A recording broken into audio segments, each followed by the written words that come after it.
merci beaucoup, Monsieur Captain, pour la présentation.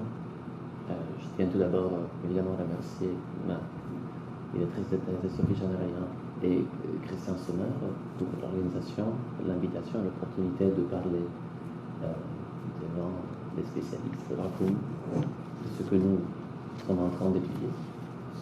Je remercie aussi pour le travail Mathilde et Cassandre. Alors, mon intervention porte le titre de « Qui est Descartes et Heidegger ?» Il s'agit d'une question, donc il s'agira aussi de répondre. Et j'aimerais bien donner tout de suite la réponse. Descartes est pour Heidegger un penseur allemand et occidental. Évidemment, il s'agit maintenant de comprendre ce que cela signifie. Le problème de présence descartienne dans l'œuvre d'Heidegger, je rentre tout de suite in medias res, a toujours été pensé comme les problèmes de présence mystique dans la philosophie d'Heidegger. Bien que la catégorie de mystique permette sans doute d'apprécier certains points de la pensée de Heidegger, cependant la question de savoir qui est Descartes heideggerien demeure en tant que telle évitée. On peut par exemple remarquer qu'à partir des années 30, et c'est là jusqu'au 1976, le nom de Descartes dans le corpus d'Heidegger n'est qu'associé une seule fois à celui de mystique. Dans cet exposé, je me focaliserai en particulier sur deux textes de la même période, 1944-45, c'est-à-dire pour servir de commentaire à Sérénité, et Die Armut, un texte moins connu, mais dont il existe une traduction en français par Anna Samardia et Philippe Laploba. À l'aide donc de deux concepts fondamentaux de la théologie de Descartes et repris par Heidegger, Gelassenheit et Armut, sérénité et pauvreté, je tâcherai de montrer qu'Heidegger remonte en deçà de la déclination mystique de la pensée de Descartes afin de faire ressortir ce qui gît véritablement en son fond, c'est-à-dire l'origine et le destin de la philosophie allemande et avec elle de tout l'Occident. Je passe donc à ma première partie qui portera sur la Gelassenheit et je vais tenter de la thématiser en tant qu'expérience de la pensée, expérience sans sujet. L'une des indications, à mon sens, plus significatives pour comprendre la position de Descartes à l'intérieur de la pensée de Heidegger est offerte par le célèbre dialogue pour servir de commentaire à Sérénité, soit Erreur trouble de la Gelassenheit, écrite en 1944-45. Il s'agit d'une conversation sur un chemin de campagne, vous le savez, entre un savant, un professeur et un érudit. Ce dialogue, dans sa première version imprimée, 1959, constitue la suite idéale de la conférence Gelassenheit, qui a été prononcée en 1955. Le dialogue est connu surtout parce qu'Heidegger fait une mise au point sur l'essence du mot Gelassenheit, en termes, comme on sait, descartiens, et il l'utilise dans le but de questionner, dans ce texte, l'essence de la pensée. Décisif à l'égard de notre sujet, ce que Heidegger exclut la possibilité de comprendre la Gelassenheit comme Descartes l'a comprise, c'est-à-dire, je cite, à l'intérieur du Willensbereich, du domaine de la volonté.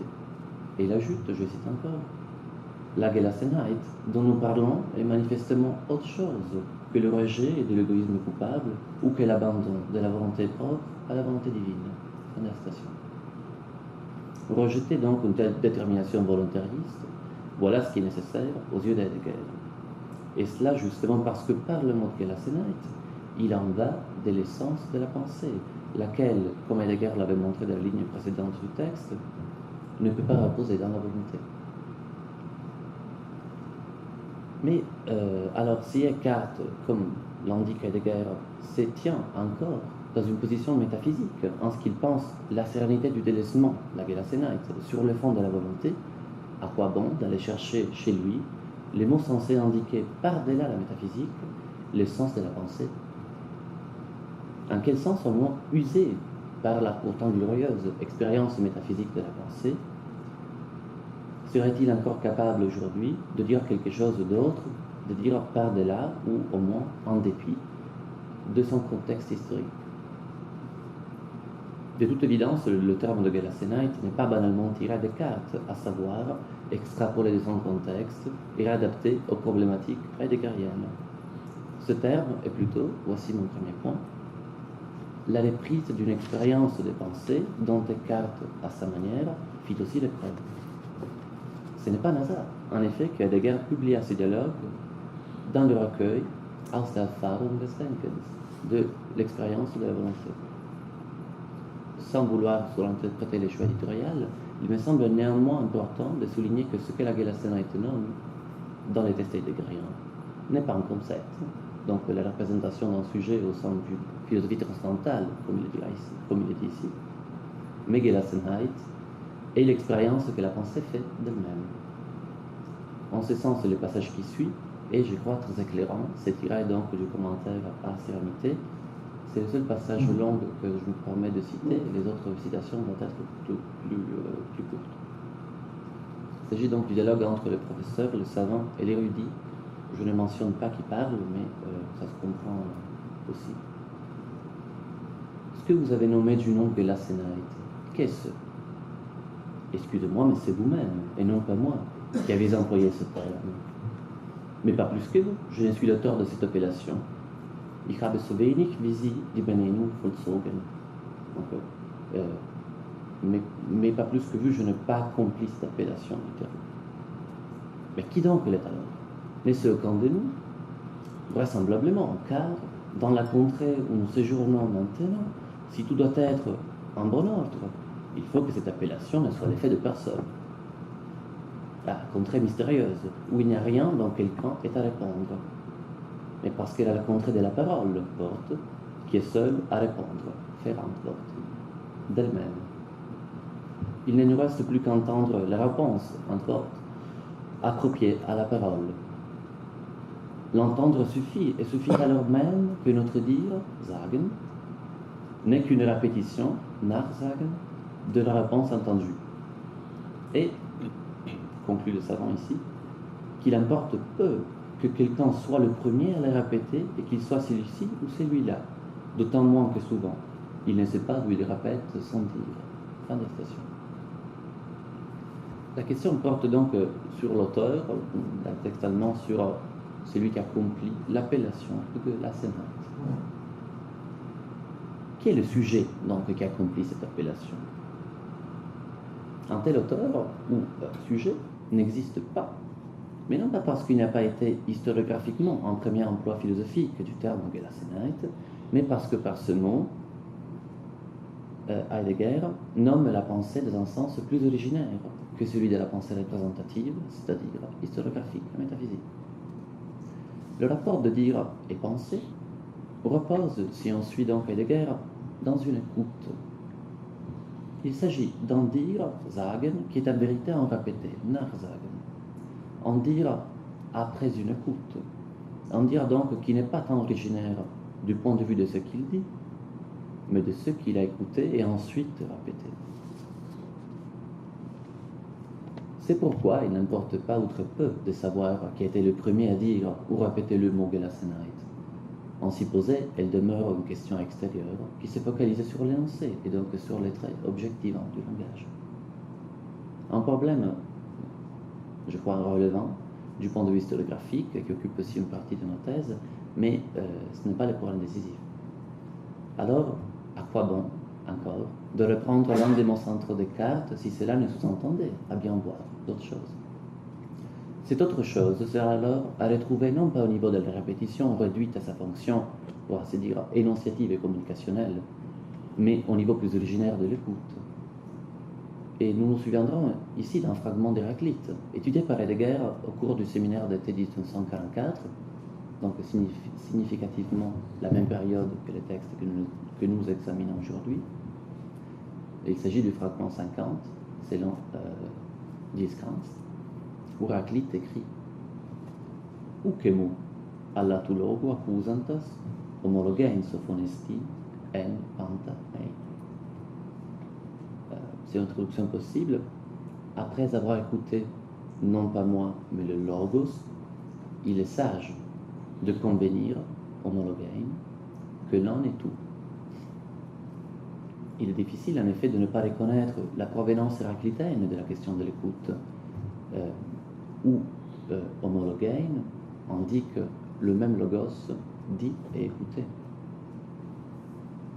Heidegger, en renvoyant implicitement une parole du commencement de la philosophie, dont je dirai quelque chose dans ma conclusion, nous invite à déplacer notre attention de l'énonciation à l'écoute, et ainsi nous nous transposons du domaine de la représentation, donc des concepts, au domaine de l'expérience.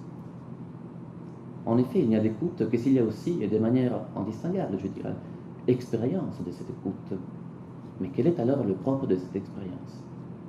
Gelassenheit est la réponse à une question qui n'est posée par personne et qui, stricto sensu, ne provient donc de nulle part. En ce sens, Gelassenheit n'est pas un concept, mais, je dirais comme ça, la trace d'une expérience. Je mobilise ici un terme employé dans la discussion d'hier qui a soulevé quelques critiques, mais je suis prêt à défendre mon choix. Or, il ne s'agit pas d'une expérience quelconque, mais si vous me permettez l'expression, de l'expérience de toutes les expériences, celle du Wesen de la pensée, de son déploiement essentiel.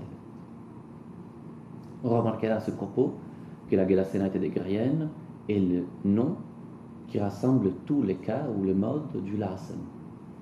En ce sens, elle est Gelassenheit, comme le remarque dans une note aussi Bayer-Baltes, où le préfixe Ge indique souvent chez Heidegger le rassemblement. Je pense à Gebir, Gefiert, Gestel, etc. Ces dialogues est en effet riche en expressions telles que losgelassen, einlassen, veranlassen, sich einlassen et d'autres.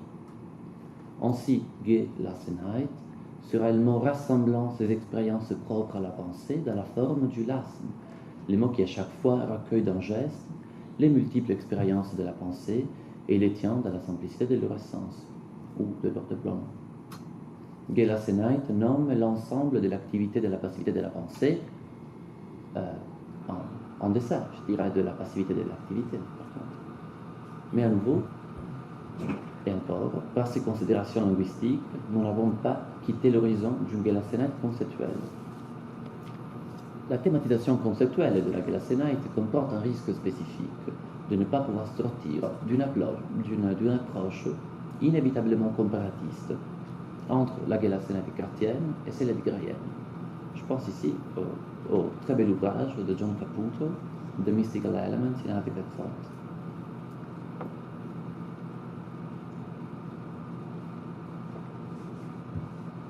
Il s'agit donc, à mon avis, de penser autrement la Gelassenheit chez Heidegger, et pour ce faire, j'aimerais suivre avec vous ce thème de l'expérience, ici prise au sens de l'expérience de la pensée.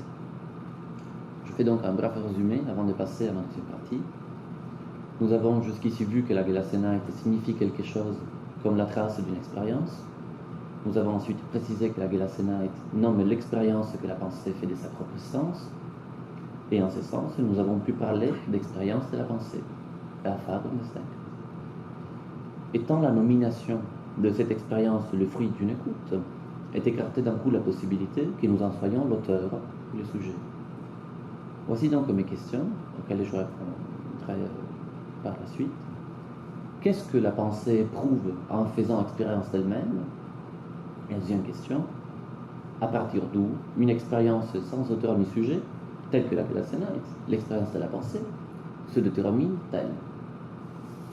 J'en viens donc à ma deuxième partie.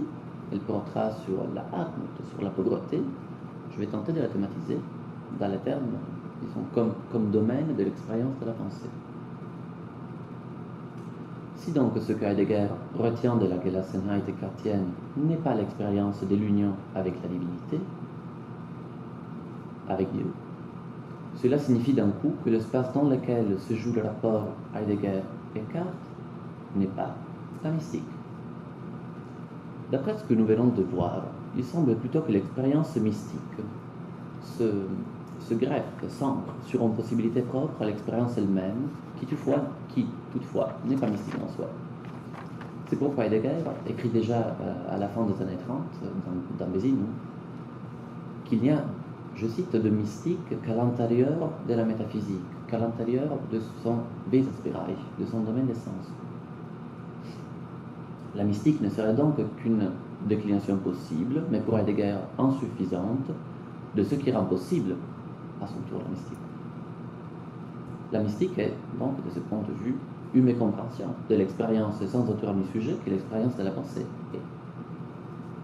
Si l'horizon dans lequel Heidegger retrouve Eckhart n'est pas mystique, quel est donc? J'aimerais suivre avec vous l'hypothèse selon laquelle le mot qui pourra nous guider dans ce bref parcours est celui de Armut, de pauvreté. Il s'agit, comme vous le savez, d'un thème écartien de prédilection et en fait est traditionnellement chrétien. À l'époque de Descartes, la pauvreté revêtait un rôle particulièrement significatif. C'était en effet un enjeu majeur du débat entre l'ordre des franciscains et des dominicains, auquel Descartes appartenait. On peut lire le plus célèbre sermon allemand de Descartes, ou l'un des plus célèbres sermons en moyen-allemand, Descartes, le 52, selon l'édition Wild, composé probablement à la fin de sa vie, entre le 1326-27, d'un côté comme une dénonciation de ceux qui considèrent la pauvreté dans les termes d'un refus volontariste de la propriété, donc comme une norme ou une vertu. Ici, il s'agit des franciscains en particulier, et de l'autre côté comme une défense de Marguerite de Porphyre, qui était condamnée pour hérésie à être brûlée en 1310 à Paris, exactement pendant que Descartes vivait dans la même ville. On se souviendra aussi qu'au début du XIVe siècle, je fais une petite remarque historique, est marqué par un débat théologique, disons théologico-juridique important qui concerne le statut de la propriété, et donc de ce fait aussi de la pauvreté, et qui voit en 1320, avec le pape Jean XII, la victoire de l'ordre dominicain sur le parti franciscain.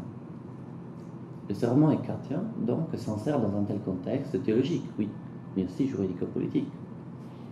Il s'agit donc ce sermon 52, sermon allemand 52, d'un commentaire du verset de l'évangile de Matthieu. Beati pauper spiritu, quoniam ipsorum regnum celorum est. Heureux les pauvres en esprit, car le royaume des cieux est à eux.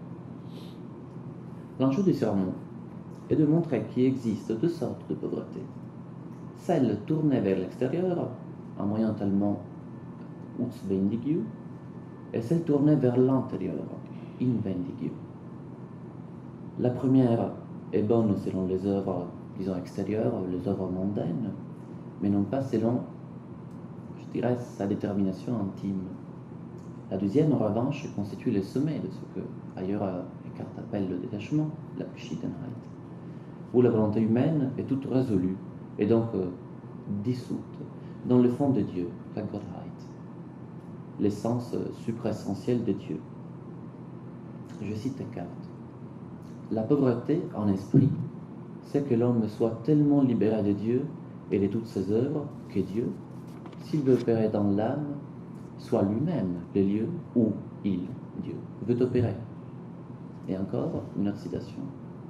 Par cette pauvreté, donc celle Inwendigung, l'homme acquiert ce qu'il a été éternellement et ce qu'il demeurera à jamais. Fin de citation.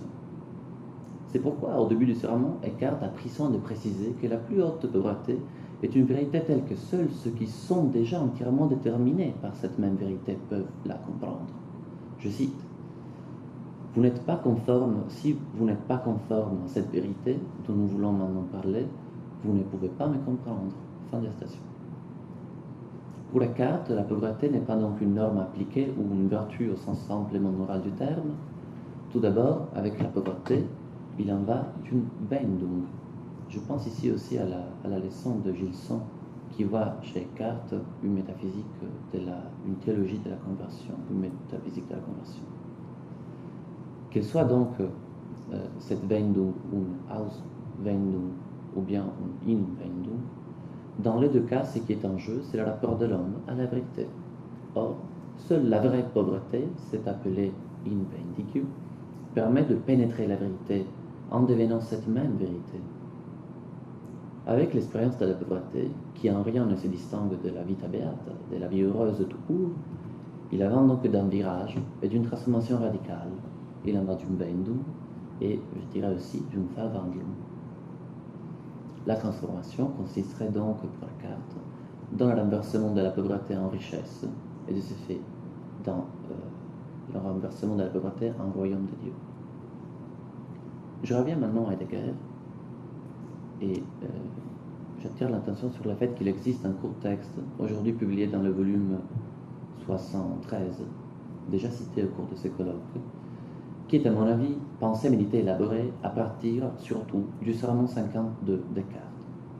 Je me réfère à une conférence prononcée par Heidegger le 27 juin 1945, dont le titre est justement dit Armut, la pauvreté.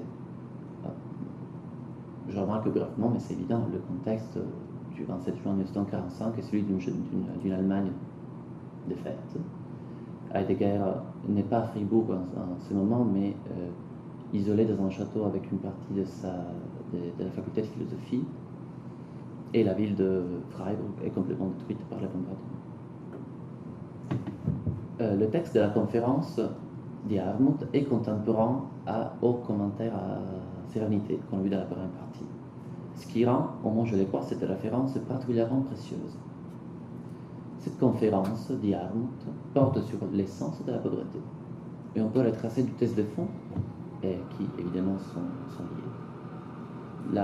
La première thèse dit que l'être pauvre est le véritable être riche. La deuxième thèse, je cite, la pauvreté est le Grundton, le ton fondamental de l'essence encore scellée des peuples occidentaux. Fin de citation.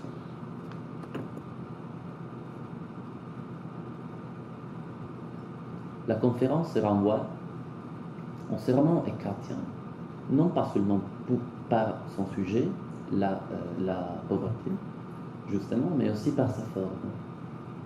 Heidegger propose un commentaire d'une courte phrase de Hölderlin, ce qui l'approche en fait d'une structure typiquement propre aux homélies ou aux sermons, comme l'a souligné la Coulabart.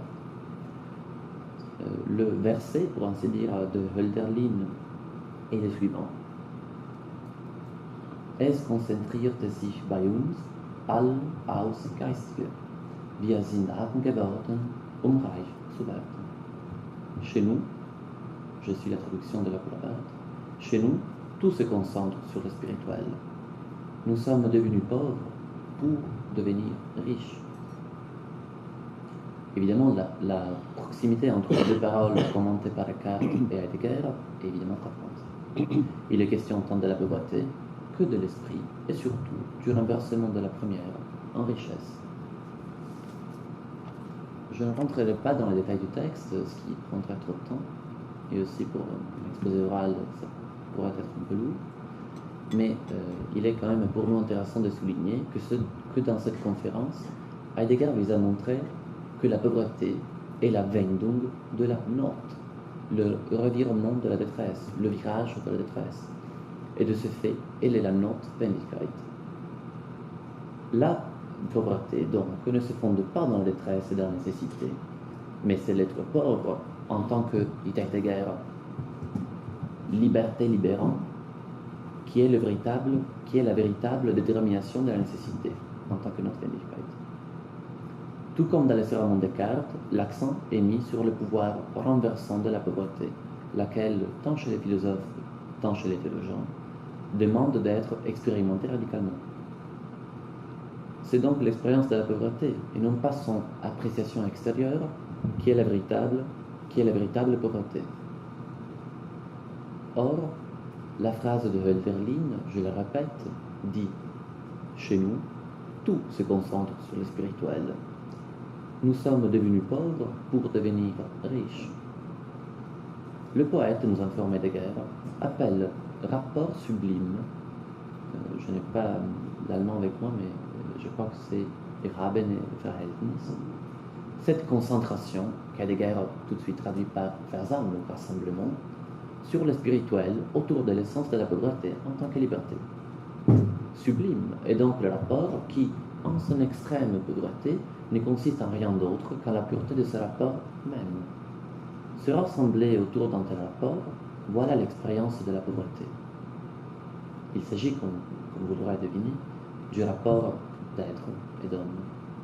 La première thèse d'Heidegger énonce donc que l'être pauvre, qui est le sublime rapport d'homme et d'être, est le véritable être riche. En revanche, en ce qui concerne la deuxième thèse, celle qui voit dans la pauvreté le trait fondamental de l'histoire occidentale, Heidegger ne nous offre pas dans ce texte, disons, d'arguments élaborés. Il s'éborne à suggérer la destinalité précisément occidentale de la pauvreté. Toutefois, il n'est pas difficile de comprendre que la pauvreté, en tant qu'expérience du rapport sublime qui tient ensemble homme et être, est, aux yeux d'Heidegger, une question éminemment occidentale, en ce qu'il en va de l'être lui-même. C'est vers la fin du texte de la conférence Heidegger qu'on lit, je cite, « La pauvreté et la joie endeuillée de ne jamais être assez pauvre. Dans cette calme inquiétude, Stille Unruhe, repose, déroute, la Gelassenheit, qui est habitué à venir au bout, verwinden, de tout ce qui relève de la nécessité. » Fin de citation. D'après ce que nous avons vu dans la première partie de l'exposé, l'emploi ici du mot Gelassenheit devra tout de suite retenir notre attention. Nous savons que Gelassenheit, pensée en son propre, n'est pas un concept, mais la trace d'une expérience. Ici, Heidegger dit que la Gelassenheit repose dans la pauvreté. On peut donc répondre maintenant aux deux questions que j'avais laissées en suspens à la fin de la première partie, à savoir, qu'est-ce que la pensée éprouve en faisant expérience d'elle-même? Réponse. Elle fait expérience du rapport sublime qui tient l'homme et l'être ensemble. Deuxième question. À partir d'où une expérience sans auteur ni sujet, telle que l'expérience de la pensée, se détermine-t-elle? Réponse. Elle se détermine à partir du Grundton, du ton fondamental historial de ce rapport, à savoir la pauvreté. Le propre donc de la Gelassenheit, c'est d'être l'expérience radicale de la pauvreté. Une telle expérience est sans sujet parce qu'elle, à proprement parler, n'a pas de contenu, donc n'est pas empirique. Or, si comme le dit Heidegger, la pauvreté est le domaine dans lequel repose la Gelassenheit, cela signifie que le lieu propre de la Gelassenheit n'est rien de moins que l'essence de l'Occident tout court. La Gelassenheit, en tant qu'expérience de la pauvreté, est aussi expérience du destin occidental. Ce n'est que dans la Gelassenheit que la pauvreté est radicalement expérimentée, et, de ce fait, ce n'est que dans la Gelassenheit que nous faisons aussi l'épreuve du véritable être riche. De ce fait, Heidegger, par la question de la Gelassenheit et celle de la Armut, montre l'appartenance des Descartes au destin occidental en tant que Seinsgeschichte.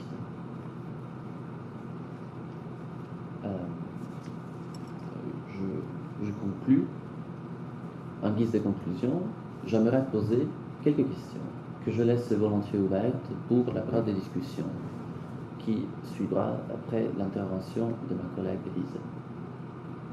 Il s'agit des questions pour lesquelles, à l'état actuel de ma recherche, je n'ai pas de réponse définitive. Et en même temps, vous voyez que pour un doctorant, cette table ronde et ce colloque que vous présente ici représente évidemment une occasion précieuse d'approfondissement, d'études et de débat. Voici donc mes questions. Dans le dialogue sur la Gelassenheit, nous avons gagné l'accès à la dimension originairement expérientielle de la Gelassenheit grâce à la question de l'écoute, laquelle renvoie, comme je disais, à Héraclite. Le fragment, c'était les 50, c'est dans l'édition d'Iskranz. Ce fragment dit « Ukenu alla tuloga pusantas homologein sophonesti en pantaene ». Je traduis à nouveau. Après avoir écouté, non pas moi, mais le Logos, il est sage de convenir, homologein, que l'un est tout. Ou bien que l'un est toute chose. Ensuite, dans le deuxième texte analysé, dit Arndt, il est question d'un rassemblement d'une Versammlung sur le spirituel, c'est-à-dire le rapport sublime qui tient ensemble homme et être. Comme nous le savons, le terme Versammlung chez Heidegger est fortement connoté, évidemment, un terme technique, et renvoie au logos héraclitain. La question alors qui me paraît intéressante de te poser est la suivante. Pourquoi Héraclite? Pourquoi, dans deux textes qui portent sur des thèmes écartiens, Heidegger fait référence à Héraclite? La question paraît d'autant plus pertinente si l'on se souvient que déjà pendant le semestre d'hiver 1934-35, je me réfère ici au cours d'Heidegger sur les hymnes de Hölderlin, Heidegger disait, après avoir rappelé le trait héraclitéen d'Hegel, je cite, Hölderlin aussi se tient sous la puissance marthe de la pensée héraclitéenne. Et sous cette même puissance devait apparaître plus tard un autre penseur, Nietzsche. Sous cette puissance s'est trouvé aussi médiatement, au fond, le commencement, enfin, de la philosophie allemande, chez Maître Kant. Bon, la citation continue, mais le message est déjà significatif. Les liens donc entre Héraclite et Kant est d'ailleurs explicitement repris aussi dans les dialogues commentaires à Sérénité, qui non pas seulement s'achèvent avec un mot d'Héraclite, mais le titre original du dialogue qu'on retrouve dans le volume 77 était ce même mot, Ankibasie, qu'Heidegger traduit en dernier lieu, qui signifie en fait, disons, approchement, qu'Heidegger traduit en dernier lieu par aller dans la proximité, ou bien se laisser aller dans la proximité, in die Nähe hinein sich einlassen. En quel sens donc, et je conclus, les expériences écartiennes de la Gelassenheit et de la pauvreté renvoient à l'ankibasie et donc à la Macht, à la puissance de la pensée d'Héraclite? Je vous remercie.